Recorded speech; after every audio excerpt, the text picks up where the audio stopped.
And next we have the lovely Fran Bourassa, who's trying to hide in the back. She's not. I've seen her. Hey, Fran.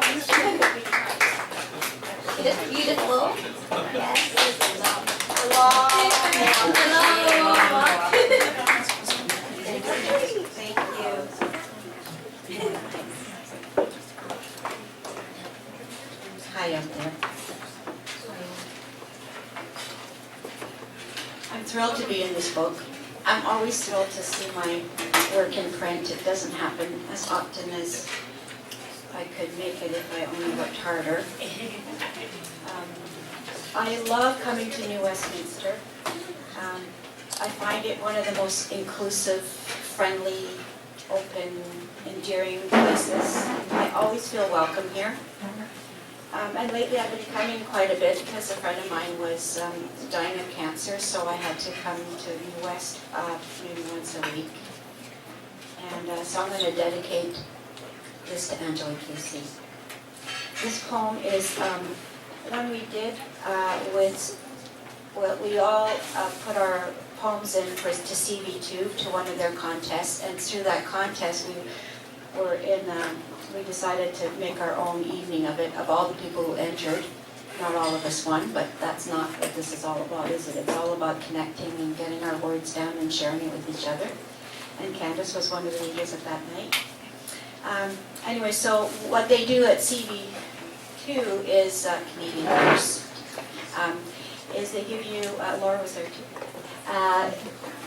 give you 8 words that you have to use. And they're not easy words, are they? What was that word? Putative. So somewhere in here is putative, if I didn't take it out for the edit. So you have to think about Little Red Riding Hood. Fairy tales. Once upon a time, there was a family and a wolf. Was it make-believe? No, you say, just long ago. There are so many versions of the story, which to believe. The wolf is your grandmother, the wolf is your murderer, the wolf is your salvation. Probably all are true, so many ways to be taken, devoured. You say you only remember your mother in a picture book. What big eyes you had, but still you couldn't see any more of her than that. Your finger points at her tiny head, her tiny arms stiff by her sides. Then you tell the part where your father sends you away through the forest with a handshake and a picnic basket, a note of introduction to your stepmother. And when you made it home, you were lost. There was no one to let you in. You tell the part of how when you are forsaken, you think it is the end. How if something swallows you whole, you think it must be a wolf. Because grief can cramp your throat, tears out your voice, it locks you in your heart, in the closet forever. You don't tell about the rescue. There was no rescue, only the gory details I heard through the grapevine.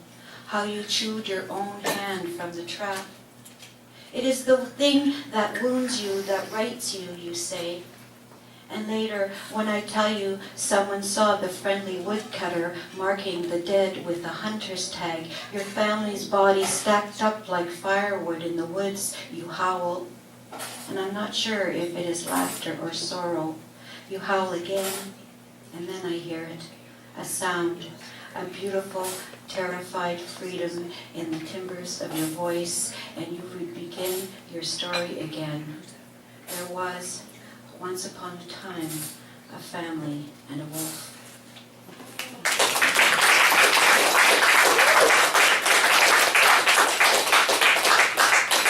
A friend of mine tells me, because it's been a while for me, that when you fall in love, there's a poem at the beginning and there's a poem at the end. So that's a really good thing about being writers, is we always have that. But this is a poem I wrote after one of my ends. And it was, I fell in love with a poet. Don't do it. Just stay away from them. Find a nice, truck driver or longshoreman. Even a guy in jail is better than a poet. Look around, but don't look too deep into his eyes. Strange fruit.